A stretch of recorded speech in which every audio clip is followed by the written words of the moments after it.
Alright, the boat we're reviewing today is a 15-foot Stryker, which is actually a 15-foot 11-inch boat. It has a Honda 50 on it, program fuel injection. This particular boat is a 2003. The motor is a 2012. As you see, it's equipped with Garmin GPS and a Garmin fish finder and the Solaris VHF unit. So, sitting on a rogue trailer, nice galvanized trailer. Drive on side guides. Quite a nice little package. So we're going to turn the unit off here for a minute and put it in the water and we'll go for a ride. As you can see, the trailer has the UHMW drive on side guides and bunks. Very nice heavy duty trailer for this small a boat. As you can see, the boat has a very nice stance in the water. Fairly high water line, plenty of side height for a small boat like this.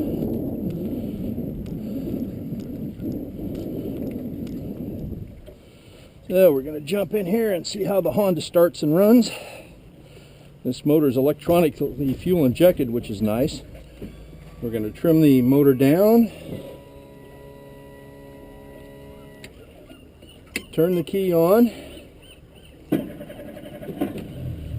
Starts just the way it should. We always walk back to make sure that we have water flowing out of the water pump water intake and identification tube. As you see, has a marine cranking battery and the Mercury water separating fuel filter. This boat is equipped with a umbrella top and side curtains, no backdrop. Motor fired right up, that's always a good sign. Step out here and get our rope.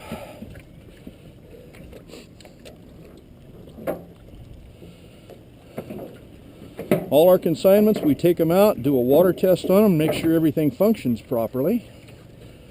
That way when you purchase a boat from us, you have confidence that it's going to run and do what it's supposed to do. So, get out here, idle it out of the Marina. Steering works nice and smooth. Hour meter says it has 1,165 hours. Turn on the Garmin fish finder.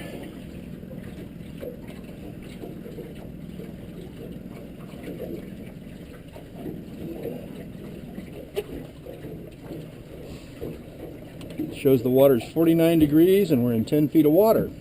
Additionally, it has a GPS map Garmin 172C, global map, and a Solaris VHF. We'll just monitor channel 16. Honda tachometer showing us we're at 1,000 RPMs. This is the hour meter for the old motor, so that's inconsequential. It's also equipped with a windshield wiper,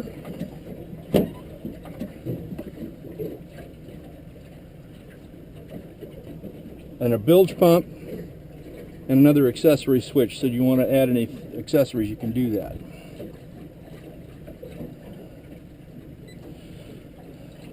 As you see on the GPS, we have the waterway that's in front of us. We're in Coos Bay, ocean's that way. The Bay Bridge and the chip pile where all the salmon hide are up to our right, which is north. Alright, so we're idling at about 900 RPMs. Everything looks good. So normally what I'll do, trim the motor all the way down, and then I'll count it onto plane. So we're going to count in 1 second intervals. So here we go. 1001, 1002, 1003, 1004. 4 seconds to plane. Motor's turning 6,000 RPMs. With no load in the boat, I would think that that would be a little high, but we'll see. As you load the boat, it'll drag it down more. Now I'm going to trim the boat up to see what happens. It should really react to trim. You can feel the nose of the boat lift and it starts running much smoother, but we are on the rev limiter of the motor. That means that with a full load in this, it should be propped just right.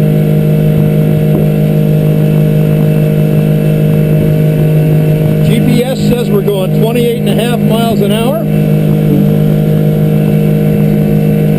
That miss you heard was the rev limiter on the motor. motor, making sure that we don't over rev it. Back the throttle down a little bit.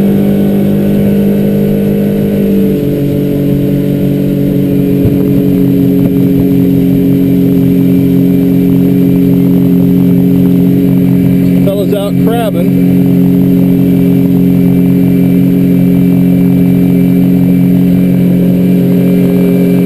As you see, the boat runs nice and clean, low wake. Quite a bit of room left in the boat too.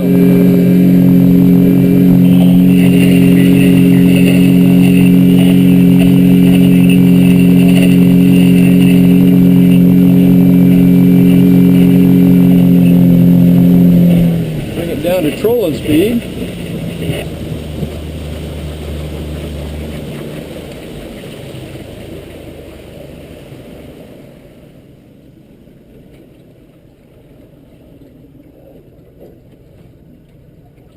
All right, with the wind we're running 3.7 miles per hour, so that isn't unusual. You know, your basic best salmon trolling speed's about 2.2 miles an hour. As you see, we're marking fish here. We'll spin it around the other way here.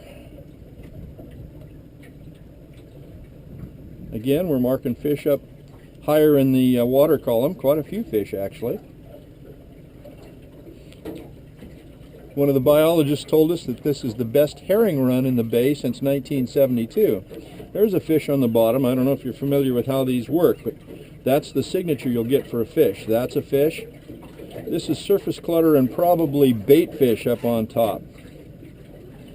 All right, we're down to 1.3 miles an hour. Not too bad for pulling plugs for salmon, if in fact that's what you like to do.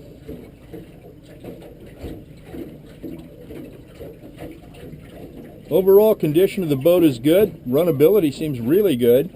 I've checked the navigation lights. They function properly. I checked the bilge pump. It is operating properly. We have a small Ritchie compass.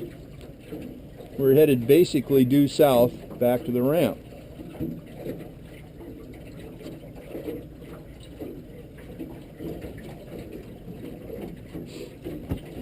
As you see, this has a 2-door step through.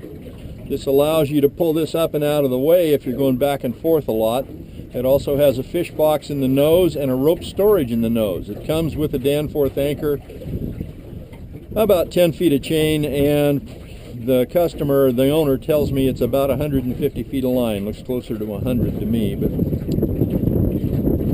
all in all, not a bad deal. All right, we're going to close this bad boy up, run back to the dock. Still a marking fish. That's very interesting. For the first day of March, that's a lot of fish around here. 48-degree water out in the channel. And we'll just drive it up slow this time. See what happens.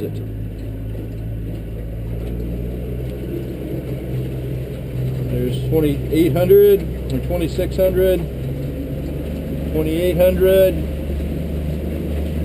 3,000, not on plane yet. 32, motor still running smooth. Probably going to take about 4,000 RPMs to plane the boat. All right, the boat is up and on plane. Very comfortable speed to run at. Plus, it's quite fuel efficient at this RPM. So,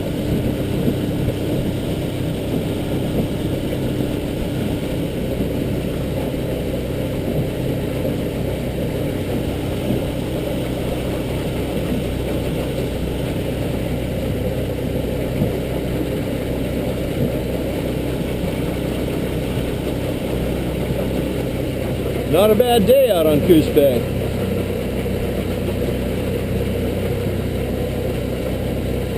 We're on a rising tide. I think high tide is in about 2 hours. So we do have some sand banks exposed. Watching the fellows over there doing their crab lines, I saw him throwing a bunch of shorts out. Pardon me.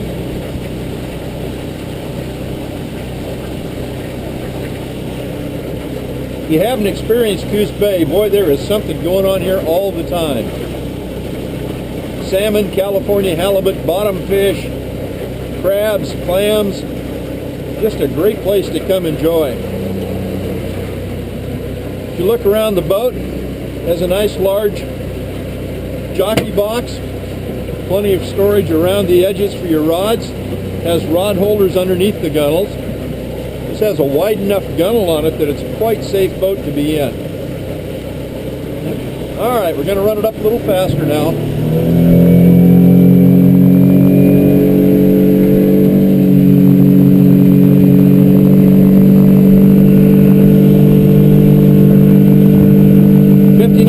RPMs, 25 miles an hour, 24.8. You see the capacity is 4 persons. It'll take up to a 75 horsepower engine, but the 50 is just fine.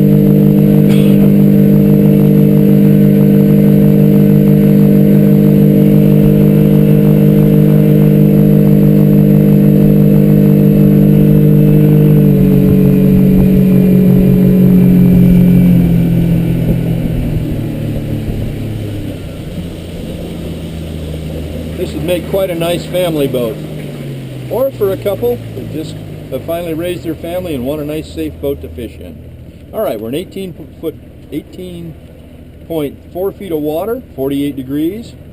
Shows us coming up the channel here towards the dock. Something I always like to do, put the boat in reverse and see how it handles against the current. See if it'll back around. That's going to tell you a lot about how it'll be when you try to dock it.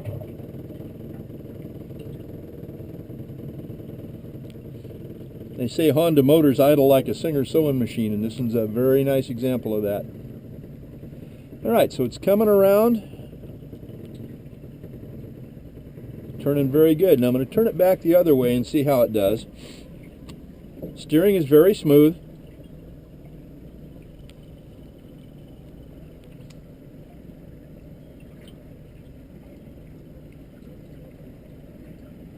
And it's starting to come back around.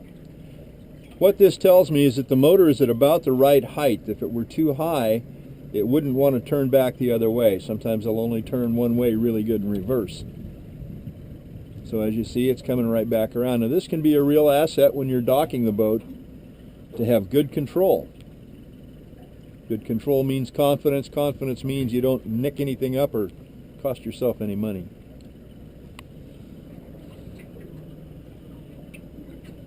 And we'll go back into forward. Nice smooth shift. Picks the throttle up just fine.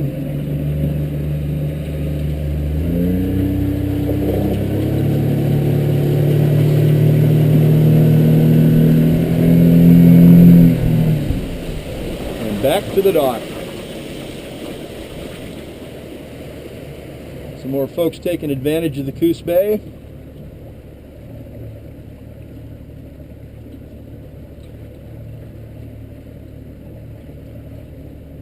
This is the Empire ramp, quite a nice ramp.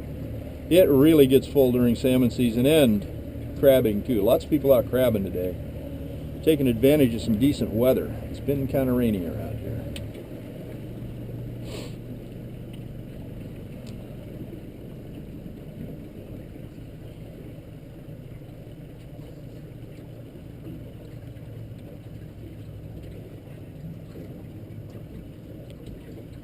The seagull's getting himself a meal there. Got a small crab. As you see, the boat docks really well. Can come up nice and smooth. Get close to the dock, just put it in reverse. Reach out and catch it. Well, that ends our demonstration of the 15-foot Stryker with the 50-horse Honda electronically fuel-injected engine with power trim and tilt. We'll be putting it back on the trailer, and thank you for your time.